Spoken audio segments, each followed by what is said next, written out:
신앙생활이라고 하면은 신앙은 육을 다루는 게 아니라 영을 다루는 거죠. 영을.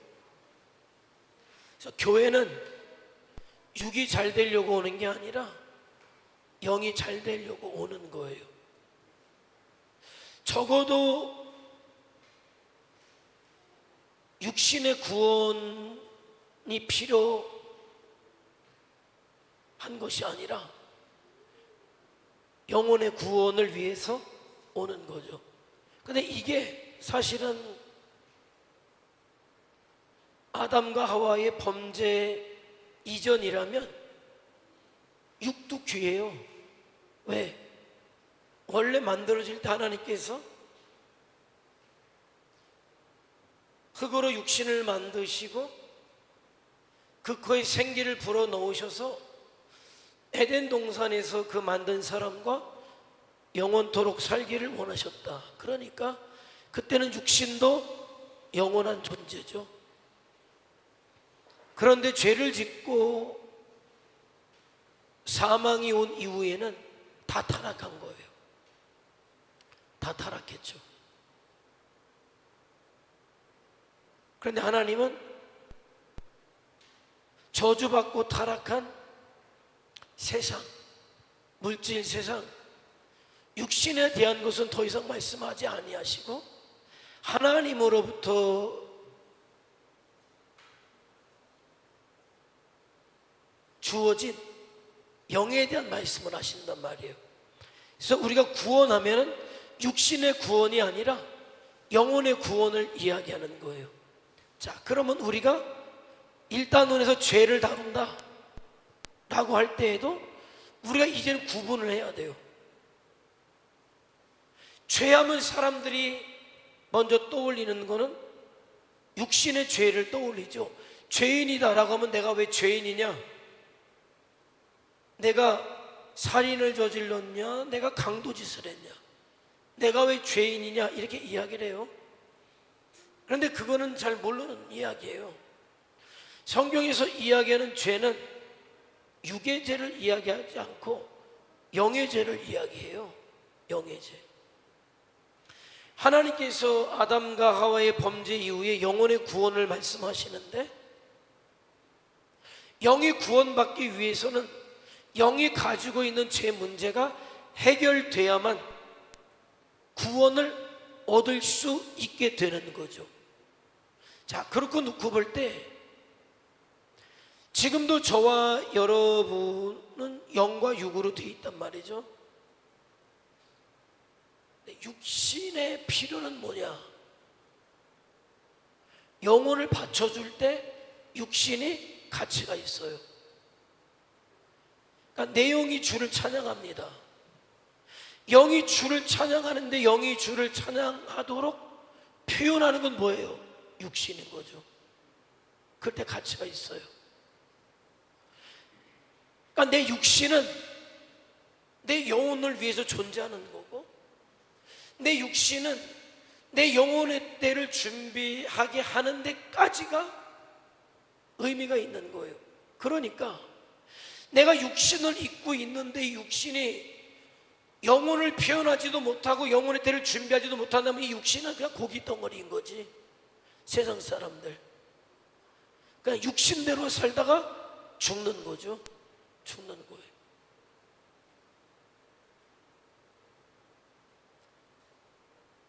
육이 강건해야 될 이유는 뭐냐? 영을 표현해야 되기 때문에. 육을 입고 있어야, 강건한 육이 있어야 내 영혼을 표현할 수 있고 주님 나에게 맡겨주신 일을 해낼 수 있는 거예요. 자, 내가 주님을 증거한다, 복음을 전한다라고 할 때 표현되는 것은 육신이 가서 육신이 하는 것 같지만 사실은 육신은 영의 지배를 받아서 전할 뿐인 거예요. 그러니까 귀한 거지. 육은 그럴 때 귀한 거예요. 어떤 그런 구분점들을 우리가 알고 있어야 된다. 뺐다 다시 한번 껴봐.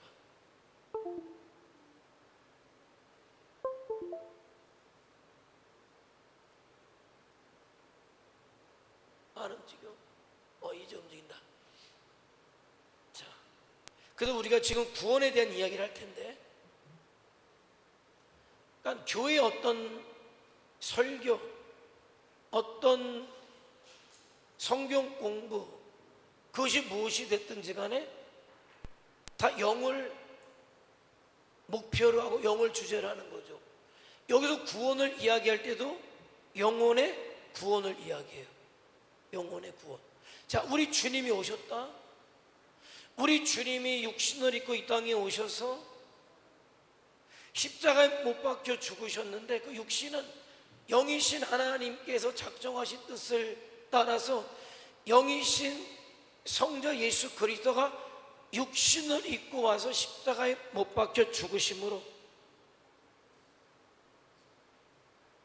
영혼의 죄를 씻어주시고 영이 구원받는 자가 되게 하셨다. 그거예요. 자, 왜 구원받아야 합니까? 물어요. 사도행전 2장 40절에는 너희가 이 패역한 세대에서 구원을 받아라. 구원을 받으라고 하는 이유는 구원을 받아야 될 이유가 있으니까 구원받으라는 거죠. 내가 죄인이기 때문에 구원받지 못했기 때문에 구원받아라, 이렇게 말씀하고 있단 말이에요. 구원받지 못했으니까, 내가 죄인이니까, 내 영혼이 죄를 지고 있기 때문에. 로마서 3장 10절은 뭐라고 이야기합니까? 세상에 의인은 하나도 없다, 이렇게 말씀하죠. 하나도 없다. 의인은 하나도 없다. 죄의 유전을 이야기해요.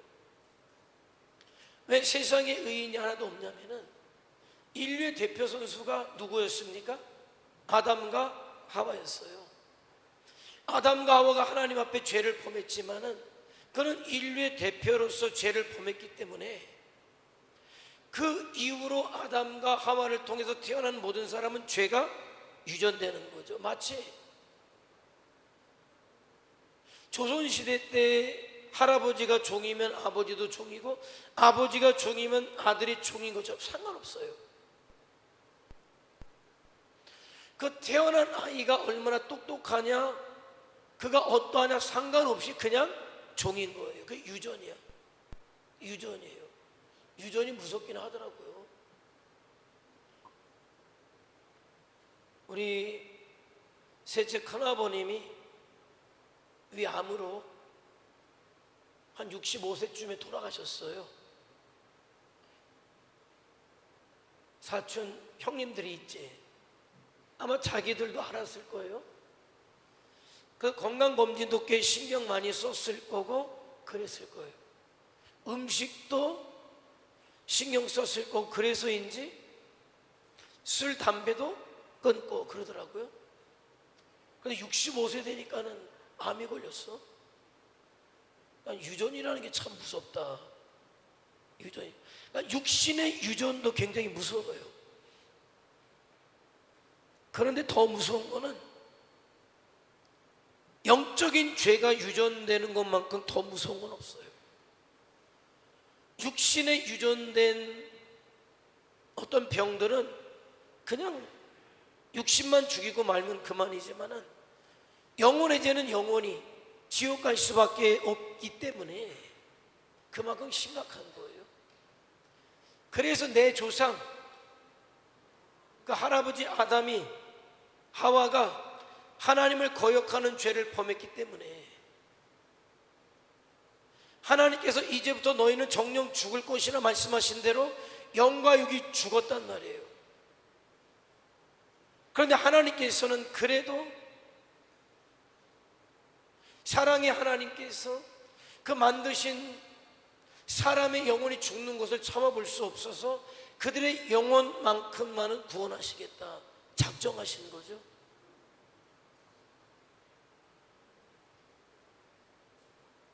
자, 우리는 그렇게 지옥 갈 죄를 안고 태어났다는 거예요. 자, 사람들은 무엇을 범했습니까? 모든 죄를 범했다. 하나님의 영광에 이르지 못한다. 이렇게 말씀하고 있죠. 그러니까 사람이 죄를 범했다. 이 영적인 죄는 그래서 억울할 수 있어요. 내가 지은 죄가 아니니까 억울할 수 있어요. 그러나 어쩔 수 없는 거예요. 그렇게 정해진 거기 때문에. 그래 정해진 거기 때문에 받아들일 수밖에 없어요. 내가 항변한다고 이 문제는 달라질 문제가 아니에요. 하나님의 선언으로 말미암아 내가 죄인 된 거기 때문에 그렇다는 거죠. 사람은 하나님의 선언 가운데 그래서 어디에 있다? 죄 아래 있게 되었다는 거죠. 누구든지 태어나면 죄 아래 있고 죄 문제가 해결되지 않으면 누구든지 영원히 죽을 수밖에 없는 거예요. 자, 여러분이 물어요. 당신은 죄가 없습니까? 이렇게 물어요. 요한 1서 8절은 뭐라고 이야기합니까? 내가 죄 없다고 하면 그는 스스로 속이고 진리가 우리 속에 있지 아니하다. 내가 죄인이 아니다라고 이야기하면 모르거나 내가 죄인인 것을 모르거나 알면서도 아니다 그런 건 속이는 자다라는 거죠.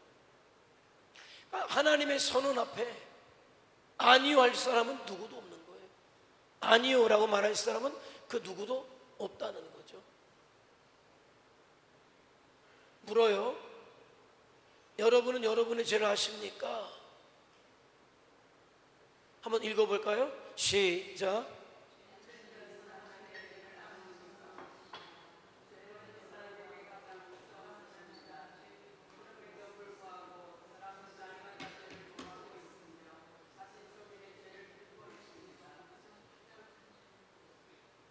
내가 제목은 읽었으면 밑에부터 읽어야지 제목부터 읽으면 이게 안 맞잖아. 이게 당신의 죄는 무엇이며 가장 큰 죄는 무엇입니까? 묻는 거죠. 요한복음에는 분명히 얘기해요.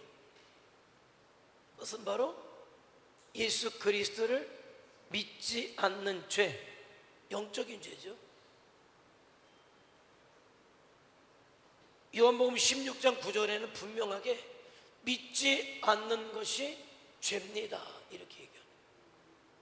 믿지 않는 것이 죄입니다. 그러니까 이건 영적인 거예요. 무엇을 내가 범했다 이게 죄가 아니라 믿지 않았던 것. 아담과 하와로부터 내려왔던 죄, 그 사실을 알지 못하고 믿지 못한 것이 죄였다 라고 말씀하고 있는 거죠. 그 죄가 가져오는 결과가 있어요. 자, 먼저 로마서 6장 23절은 뭐라고 말씀하고 있냐면 그 죄가 우리를 어디에 이르게 한다? 사망에 이르게 한다. 그러니까 해결되지 않은 죄는 우리를 사망에 이르게 한다. 그러니까 반드시 사람이 해결해야 될 문제는 죄인 거예요. 골로새서에서는 뭐라고 이야기합니까? 그 죄가 하나님과 원수 되게 했다. 마태복음 25장에는 뭐라고 이야기합니까? 그 죄가 해결되지 않으면 어디로 간다? 영벌에 들어간다. 다시 얘기하면 지옥으로 들어간다. 요한복음 3장은 뭐라고 이야기합니까? 그 죄가 결국 하나님의 진노를 받게 한다는 거예요. 3장 18절은 뭐라고 이야기합니까? 죄가 하나님의 심판을 받게 한다는 거죠. 하나님께서 기회를 주셨어요. 그런데 그 기회를 주셨음에도 불구하고 그 죄 문제를 해결하지 않은 자에게 하나님은 원수가 되게 하고 하나님의 진노가 임하게 하고 심판을 받게 하고 사망에 이르게 하고 영원한 형벌 지옥에 들어가게 한다는 거예요. 그러니까 사람에게 있어서 가장 시급하게 해결되어야 될 문제는 뭐냐? 죄 문제가 해결돼야 된다는 거죠. 죄를, 그런데 여기서 이야기하는 영적인 죄를 뭐라고 이야기하냐면 원죄라고 해요. 원죄. 가장 시급하게 저와 여러분이 해결해야 될 죄는 원죄. 내 영혼의 죄, 하나님을 믿지 않은 죄, 하나님을 부인한 죄, 하나님을 버리고 떠나간 죄 문제가 해결되어야 된다. 왜? 그 죄값으로 사망이 우리에게 왔기 때문에 그 죄값이 벗어져야 한다는 거예요.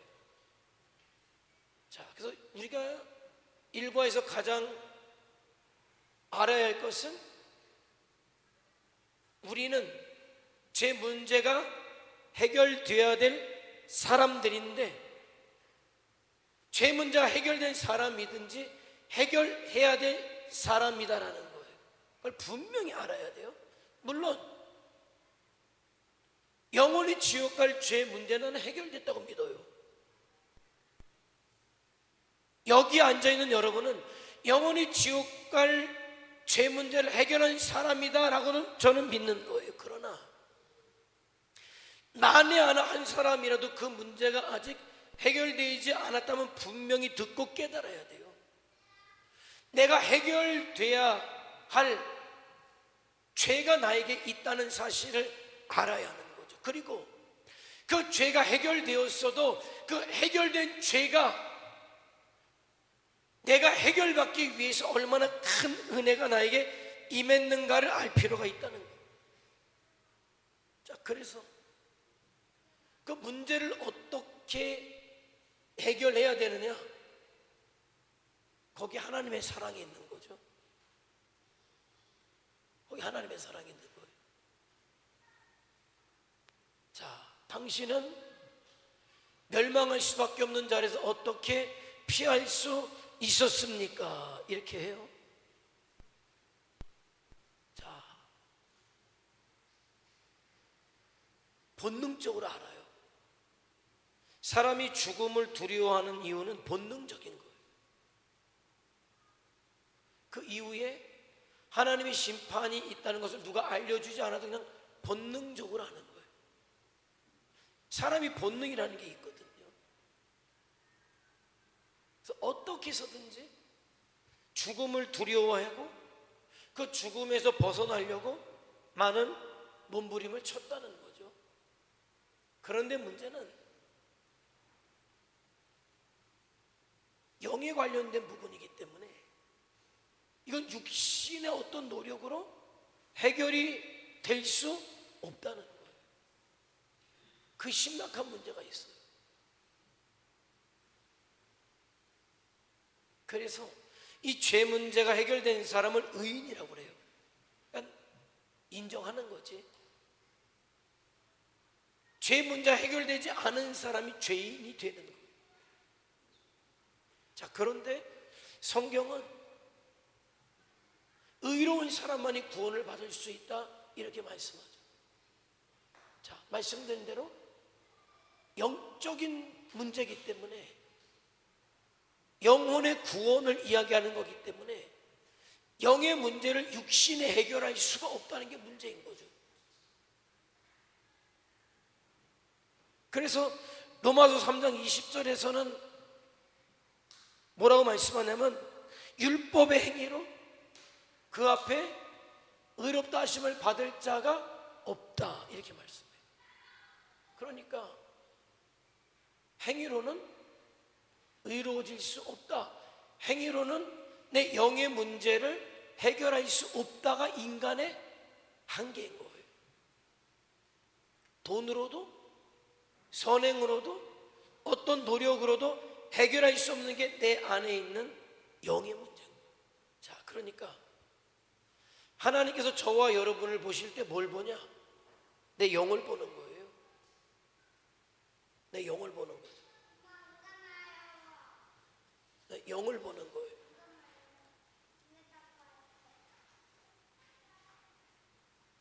그런데 그 영이 구원을 받아야 되는데 육으로는 영의 것을 해결할 수 없게 되는 거예요. 그러니까 돈으로도 지혜로도 명예로도 뭐로, 그러니까 종교개혁이 일어났을 때 그 구원의 문제를, 영의 문제를 돈으로 해결하려고 했던 문제가 있었던 거예요. 면죄부잖아요. 그래서 그거는 복음과 전면적으로 배치되는 부분이기 때문에 이것은 아니하고 일어날 수 있었던 거죠. 침례를 받는다고, 세례를 받는다고 해결될 문제도 아니에요. 그 문제는 여러분이 100일 지성을 드린다고 주일을 한 번도 빠지지 않고 나온다고? 아니. 영의 문제가 해결되지 않은 상태, 육의 모든 것들은 아무 관계가 없어요. 아무 관계가 없는 거예요.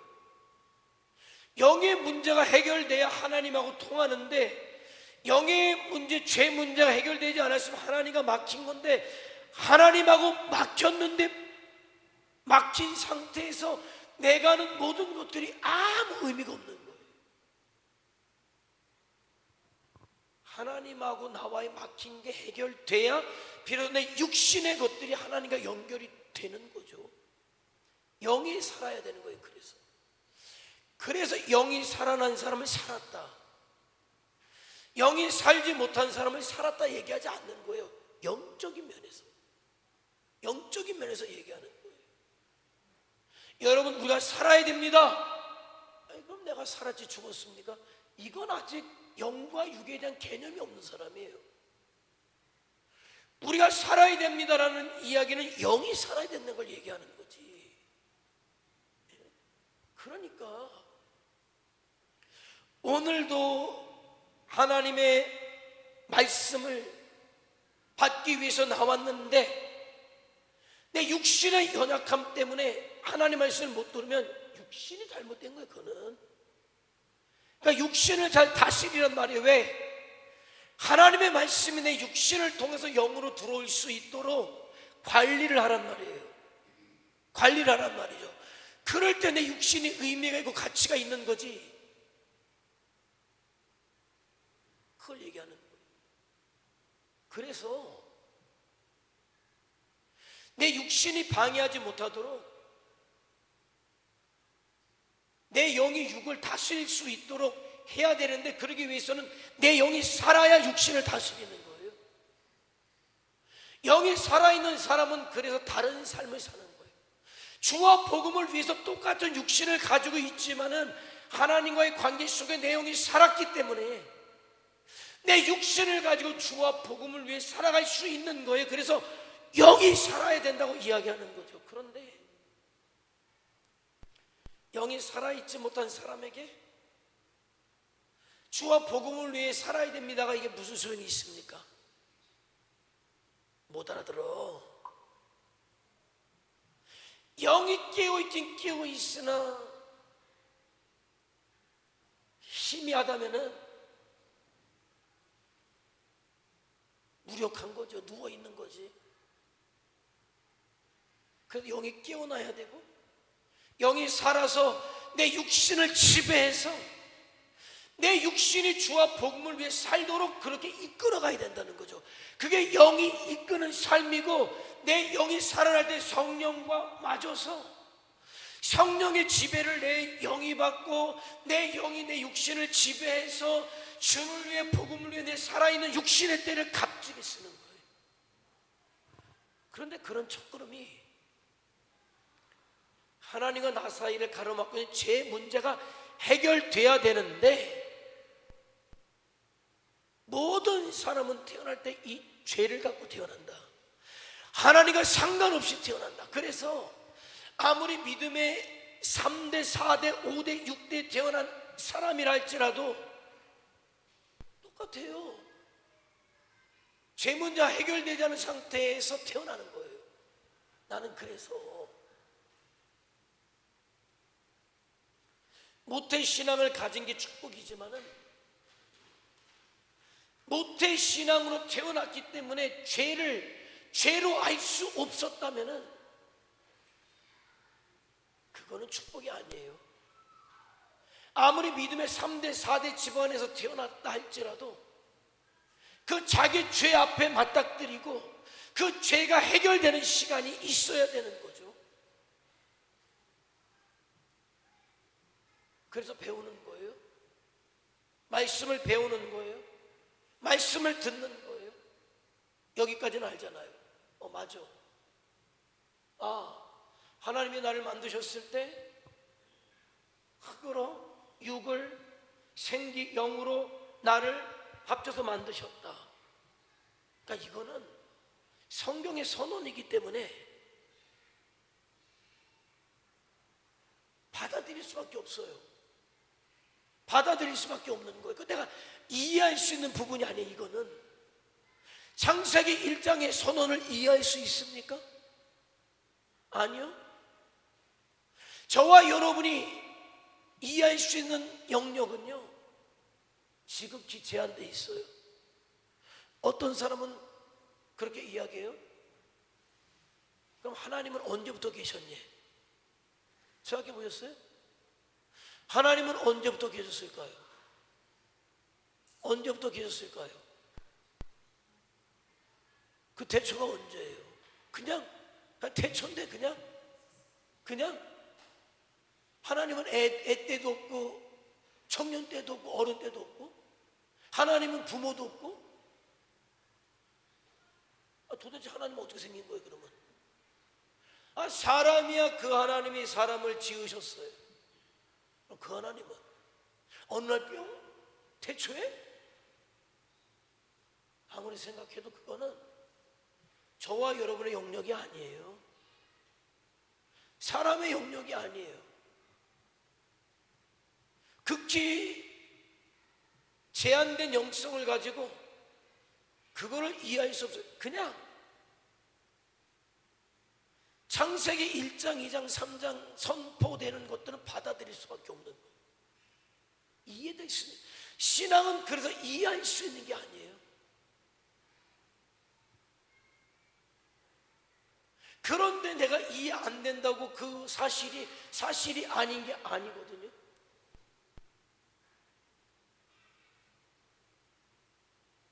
그러니까 우리 성경의 선언, 하나님의 선언, 나는 인간으로서 인간의 입장에서 마땅히 내가 생각할 것 이상을 품지 않아요. 마땅히 내가 생각할 것 이상을 생각하지 않아요. 왜? 답도 없을 뿐더러 허탄한 생각 속에 마귀가 들어와서 결국 나를 불신앙의 세계로 이끌어갈 게 뻔하기 때문에.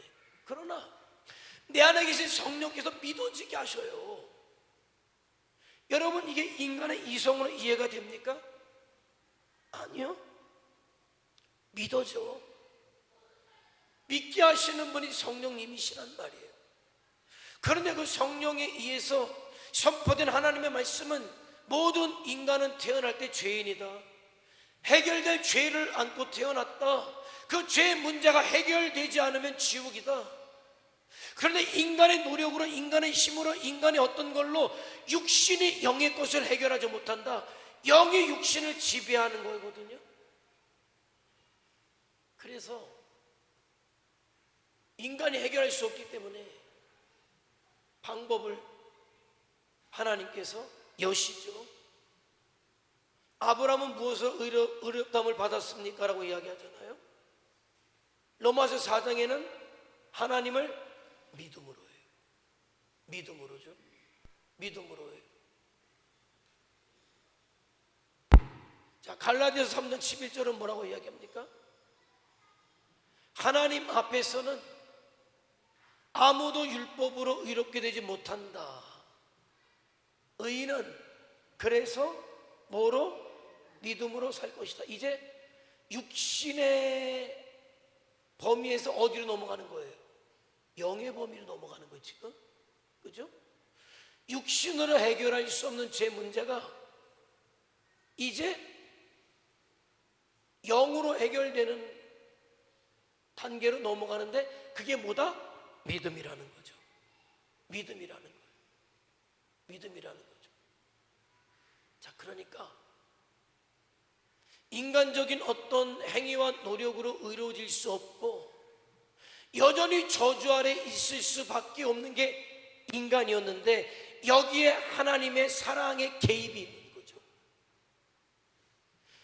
공의로우신 하나님께서 에덴 동산의 모든 것들을 만들어 놓으시고, 아마도 이걸 거예요. 최고의 사랑을 오늘도 이야기했죠. 최고의 사랑을 주신 하나님께서 저와 여러분의 최고의 사랑을 요구하신다.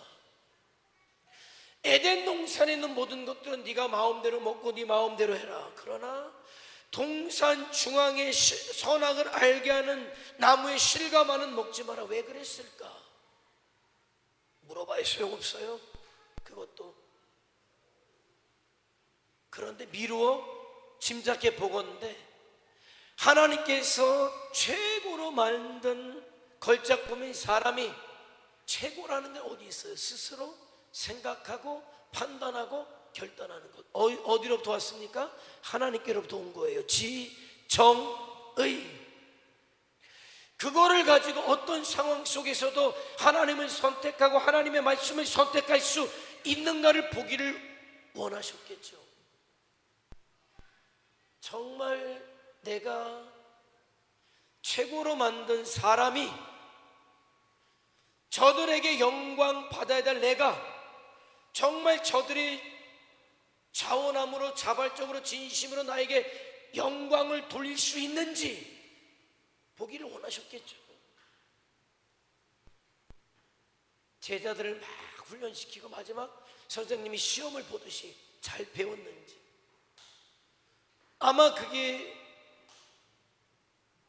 아마도 그들이 어느 때까지 하나님이 정한 때까지 잘 지켰다면은 그것까지도 너희가 먹어도 되겠다 이렇게 말씀하셨을지 몰라요. 그런데 그때의 마귀가 개입이 됐고, 그래서 결국 하나님의 의도는 상관없이 하나님의 말씀이 아니라 마귀의 말을 듣고 하나님을 선택한 것이 아니라 마귀를 선택하는 것을 인간이 하게 되죠.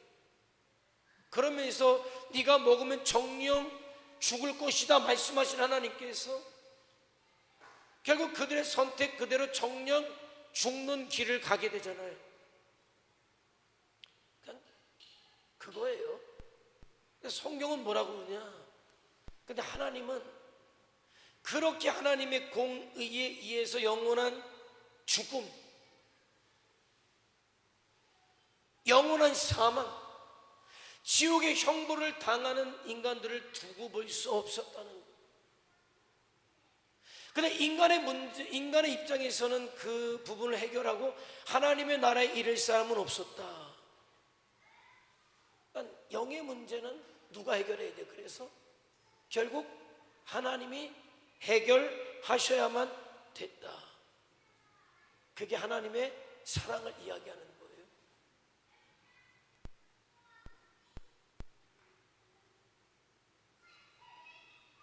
막다른 골목에 영원한 심판의 문 앞에, 그런데 하나님의 사랑이 있는 거죠. 그래서 하나님, 우리가 공의의 하나님과 사랑의 하나님을 이야기하는 건 거기 있어요. 하나님의 사랑이 아니면 저와 여러분에게 될 게 하나도 없다니까요. 하나님의 사랑이 있었기 때문에 저와 여러분이 이 자리까지 올 수 있었던 거라니까요. 하나님의 사랑이 있었기 때문에 저와 여러분이 하나님의 자녀가 될 수 있었단 말이죠. 그 사실을 알았기 때문에 그냥 육신껏 살아갈 수가 없는 거예요. 내 마음대로 살아갈 수가 없는 거예요. 나를 위해서 살아갈 수가 없단 말이죠. 자, 어떤 방법으로 사랑을 베푸셨을까? 하나님의 사랑은 구원이죠. 구원이에요. 저와 여러분의 영혼의 구원이에요. 영혼의 구원이에요. 하나님이 세상을 이처럼 사랑하사. 자, 이처럼은 뭐예요? 독생자를 주셨다. 어떻게? 내 영의 문제를 해결하기 위해서 영이신 하나님, 독생자 예수 그리스도께서 오셔서 에덴 동산에서 인류의 대표였던 아담과 하와가 지어서 영원히 지옥에 갈 죄를 끌어안고 그 이전 상태로 돌리신 거죠. 그리고 그 사실을 믿음으로 믿는 자에게 멸망치 않고 무엇을 주셨다? 영생을 주셨다는 거예요. 영생을 주셨다는 거죠. 이 사실이 주어져요. 말씀으로 주어졌는데 이 사실을 믿는 자에게 성령이 감동하셔서 그것이 실체화되어서 내 안에 들어오게 되는 거죠. 그리고 그 사실이 깨달아지면서 내가 어떤 존재였는지가 알아요. 내 영적인 상태가 내 영혼의 죄를 해결하지 못해서 영원히 지옥에서 영원한 사망 고통을 당해야 될 내 영적 상태가 보이고, 그런 나를 사랑하신 하나님께서 독생자 예수 그리스도를 인간의 몸을 입고 이 땅에 보내셔서 내가 해결할 수 없는 죄를 해결하기 위해 죽으셨다. 그리고 사망 권세를 깨뜨리시고 부활하심으로 내가 어떻게 부활할 것인가를 보여주셨다는 거죠. 보여주셨다는 거죠.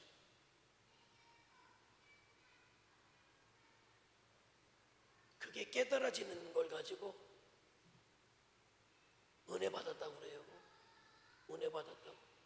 그래서 신앙생활은 그 사실을 좀 더 깊이 알아가고 알아가고 깨달은 만큼 감사하고 헌신하고 충성하고, 그래서 그 하나님이 나를 위해 예수님이 죽어주심으로 하나님이 자녀 삼아 주셨고, 그런 나를 통해 이 땅에 내가 살아있는 동안에 무슨 일을 하기를 원하시는가를 아는 거고, 그 사실을 영을 통해 알았기 때문에 내 육을 가지고 그 일을 해내는 거죠. 해내는 거.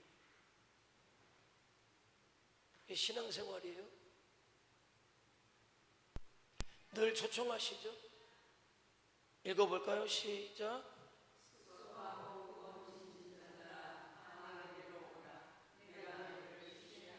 주님의 부르심이죠. 수고하고 무거운 짐, 게 육신의 짐이 아니라 영혼의 짐이죠. 영혼의 짐이에요. 예수님이 그런 말씀을 하시죠. 내가 곧 길이고 진리고 생명이다. 나로 말미암지 않고는 누구든지 아버지께로 올 자가 없다라는 것이에요. 자, 우리가 그 예수님께로 가는데 누구의 도움이 있어야 된다. 자, 나를 보내신 예수님이 말씀한 거예요. 아버지께서. 그러니까 이래요. 이 사실을 깨닫지 못할 때는 내가 믿었다고 그래요. 그건 당연해. 모르니까. 그런데 성령에 의해서 깨달음이 오면은 내가 믿을 수 있도록 은혜 주시고 이끄신 분이 하나님이심을 고백하는 거예요. 그러고 보면 신앙은 내가 한 거는 하나도 없어요. 시작도 하나님이 하셨고 믿게 하신 분도 하나님이시고. 그러니까 그게 얼마나 놀랍냐면, 세상에 지금 80억의 인구가 있대요. 80억의 인구가 있지만 80억의 인구가 다 하나님을 믿는 게 아니란 말이에요.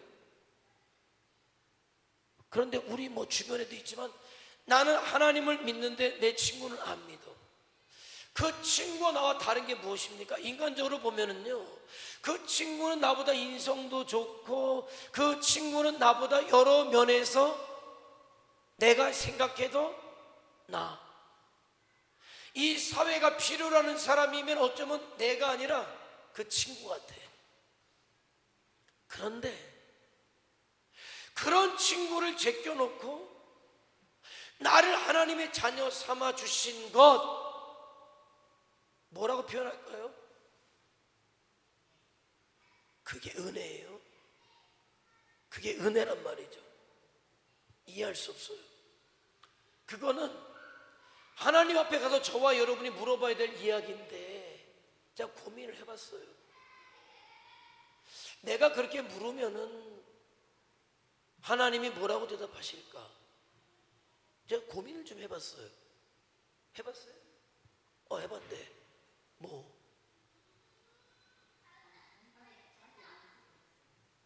아니 그러니까는 구원받을 자격이 아무것도 없는데 왜 구원하셨냐니까? 사랑해서 왜? 왜요? 그걸 묻는 거 아니야. 왜? 왜? 왜 사랑하신 것 같아? 그걸 찾아야 돼. 그 답을. 왜? 왜? 아니 생각해봤다며. 또 왜? 보라집서 왜? 내가 너를 만들었기 때문에. 틀린 답은 아니야. 아니 다 만들었지. 안 만든 사람이 어딨어? 다 불쌍하지. 안 불쌍한 사람이 어딨어요? 다 불쌍하지. 은혜 가운데? 은혜 같아? 은혜라니까. 제가 그 얘기요. 은혜야. 은혜인데 묻고 싶은 거예요. 내 옆에 있는 친구랑 나를 비교해 봤을 때 그 친구는 나보다 훨씬 낫다니까. 어쩌면 이 대한민국에서 필요로 하는 사람이 그 사람인 것 같아. 대한민국 국민이 필요로 하는 사람은 그 사람인 것 같아. 나는 아닌 것 같아. 그런데 그 사람은 구원하지 아니하시고 나를 구원해 주신 이유가 뭐냐는 거예요 도대체. 하나님, 이 친구도 있는데 저 친구도 있는데 왜 저 친구는 구원하지 아니하시고 저와 같은 자를 구원하셨습니까? 나는 그냥 네가 좋더라. 그거 같아요. 그냥 네가 좋아서. 야, 네 친구는 그랬는지 모르지만은 그냥 네가 더 좋더라. 그거 같아. 그러니까 은혜예요. 왜 저가 좋으셨습니까? 내가 왜 대답을 못해? 그래서 구원은 은혜인 거예요. 그래서 은혜인 거예요. 그 은혜를 깨달으면 깨닫는 만큼 내가 이렇게 살 수가 없는 거예요. 내가 그 은혜를 깨달으면 깨닫는 만큼 내 마음대로 살아갈 수가 없는 거예요. 내가 그 은혜를 깨달으면 깨닫는 만큼 내 생각대로, 내 마음대로, 내 성질대로 살아갈 수가 없는 거예요. 왜? 그 은혜가 크니까. 그 은혜가 말로 할 수 없이 크니까 도저히 이해하려고 해도 이해할 수 없는 은혜니까. 그래서 은혜라는 단어를 이야기하면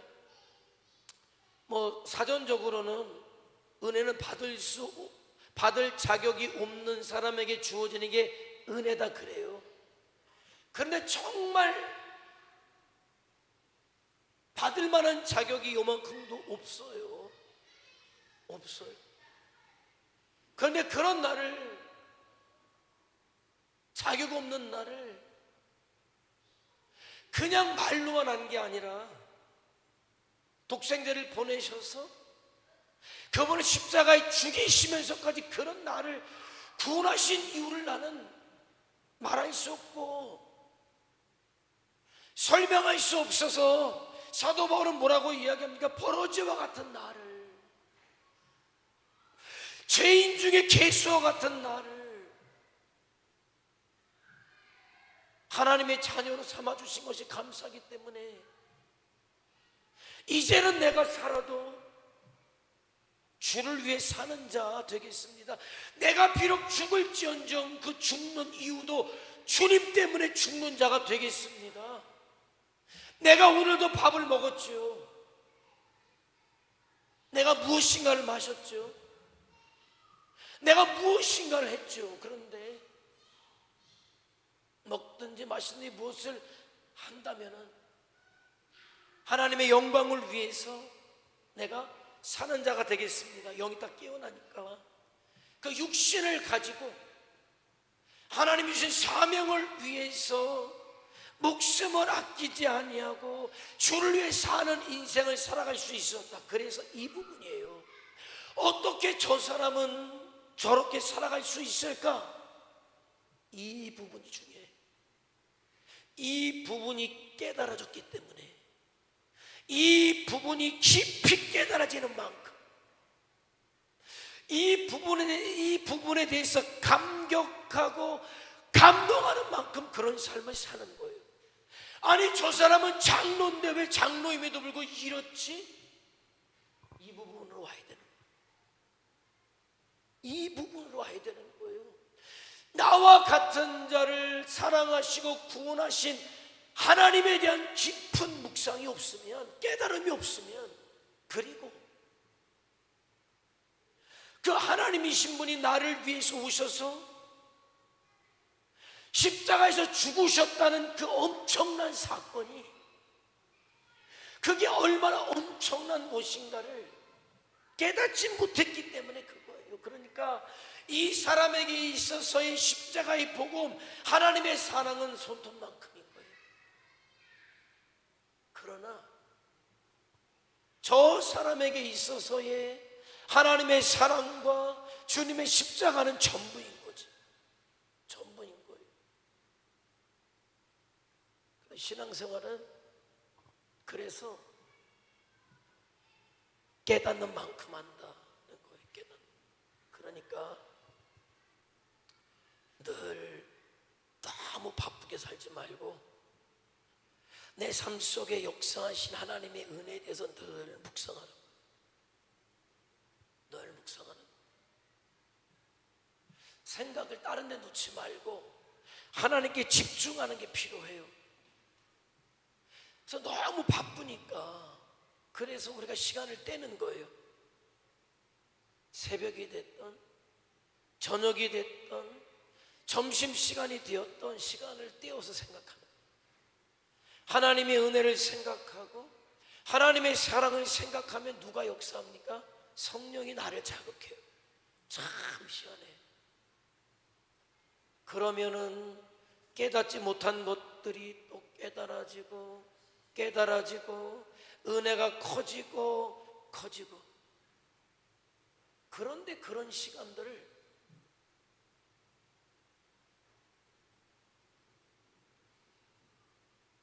육신의 것이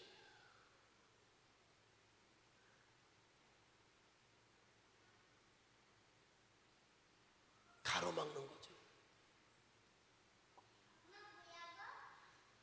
육신의 정욕이, 오전에 말씀드렸잖아요.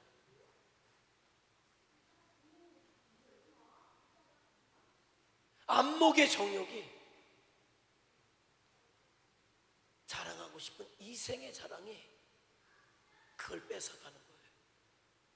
그냥 그 시간에 갖고 싶은 것만 생각하고 그 시간에 놀고 싶은 것, 즐기고 싶은 것만 생각하고 그 시간에 자랑하고 싶은 것만 생각한단 말이에요. 그러니까 하나님의 은혜를 생각할 틈이 주어지질 않아요. 하나님의 사랑을 생각할 틈이 주어지질 않아요. 그러니까 내가 어떻게 살아갈 것인가에 대한 결단할 시간이 주어지지를 않는 거예요. 그 주어지질 않아요. 그래서 지금은 굉장히 중요한 자리예요. 어떻게 하면은 믿음의 사람의 출발, 믿음의 사람의 가장 중요한 기본을 이야기하는 거예요. 이 기본이 흔들리면은 모래 위에 짚는 거예요. 모래 위에. 그러면서 이것이 안 됐는데 와서 충성하니까 잘한다. 그게 열심히 하는 게 5년 되니까 집사가 돼요. 또 열심히 5년 하니까 장로가 됩니다. 장로가 되고 나니까 뭐예요? 그것을 어떤 이 주님의 십자가의 기초로 된 신앙이 아니라 자기 행위 육신 어떤 공로의 기초가 된 신앙이다 보니까 흔들리는 거고 무너지는 거고 말도 안 되는 일이 벌어지는 거죠. 그래서 왜 그렇습니까?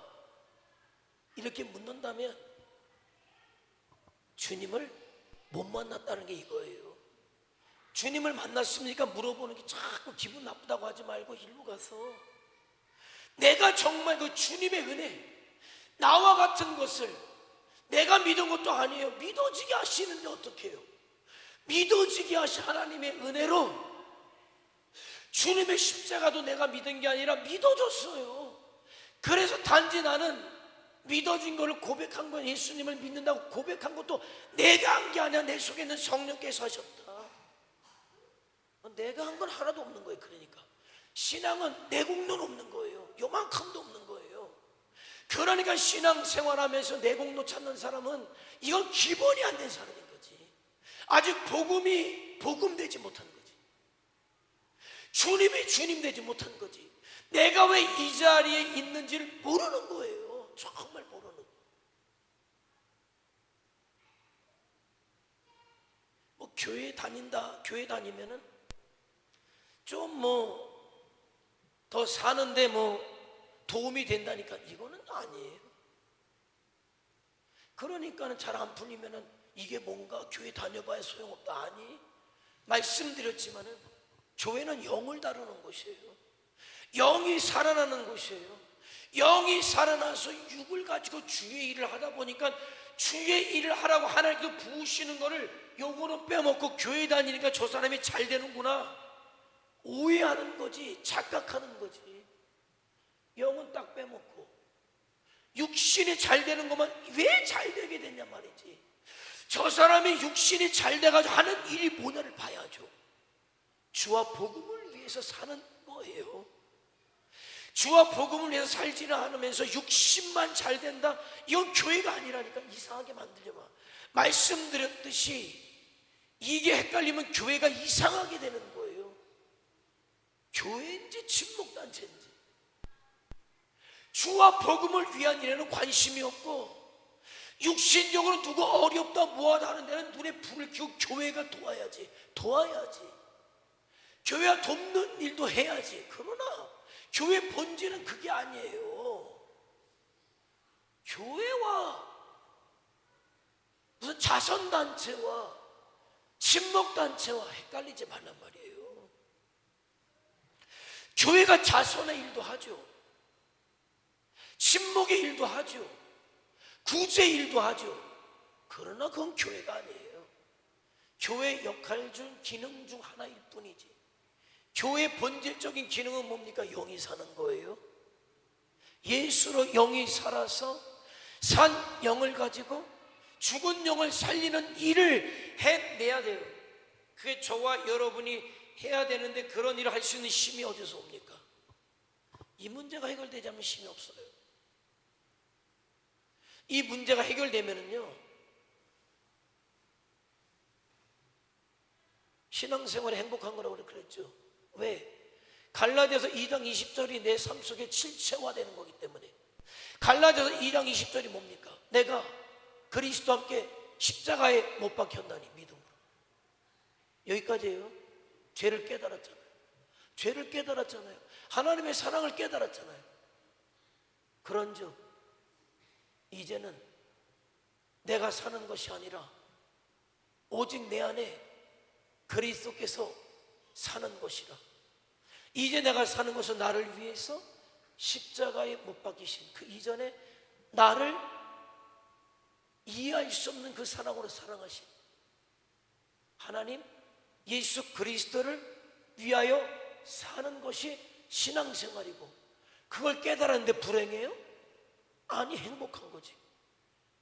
저와 여러분이 그 사실을 깨달아서 알아서 행복한 사람 되기를 원하고, 그런 사람에게 하나님이 함께 하신 것을 우리가 체험하는 게 신앙의 기쁨이에요.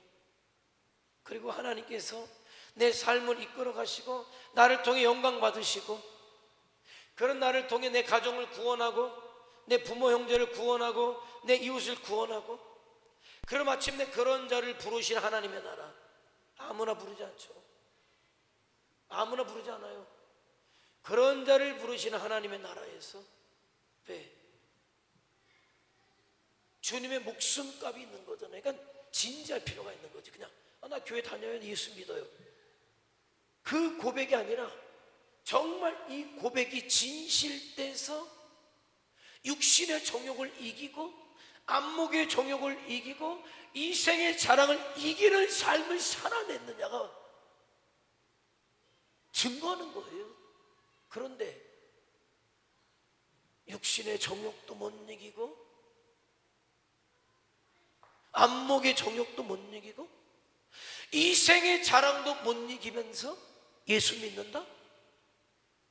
아니 그러니까 그걸 좀 냉철하게 이제는 좀 우리가 나눠보자는 거예요. 흔히 얘기하는 옥과 석을 가리자는 거예요. 속지 말고 옥석을 가려서 정말 믿음과 믿음 아닌 것들을 우리가 좀 구분해 갈 때, 그래서 진짜 믿음에 우리가 몰입할 때, 집중할 때 진짜 신앙, 하나님께서 인정하시는 신앙이 되는 거죠. 진짜 행복한 사람, 복음 때문에 행복한 사람, 행복한 자와 함께 하신 하나님, 그를 통해 일하시는 하나님, 그렇게 쓰셨던 하나님, 그래서 그런 자들을 부르시는 하나님의 나라, 이게 맞는 거죠. 그런 나라에 저와 여러분이 이룰 수 있기를 원합니다. 오늘 여기까지 할 거예요. 한번 기도하죠. 한번 기도하겠습니다.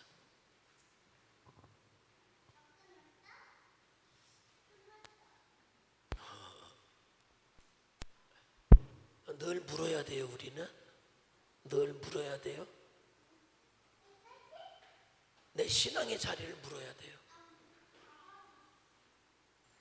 신앙의 자리를 물어야 돼요. 지금 내 자리가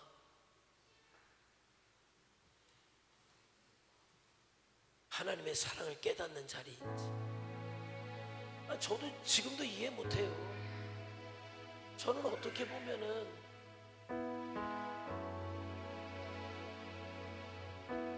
가장 신앙적이지 않아요. 그렇게 바르지도 않았던 것 같아요. 그런데 그런 나를 왜 선택하셨는지, 사랑해 주셨는지 이해할 수가 없어요. 근데 그 사랑의 내용이 하나님 본인이 이 땅에 오셔서 죽어주셨다는 거예요.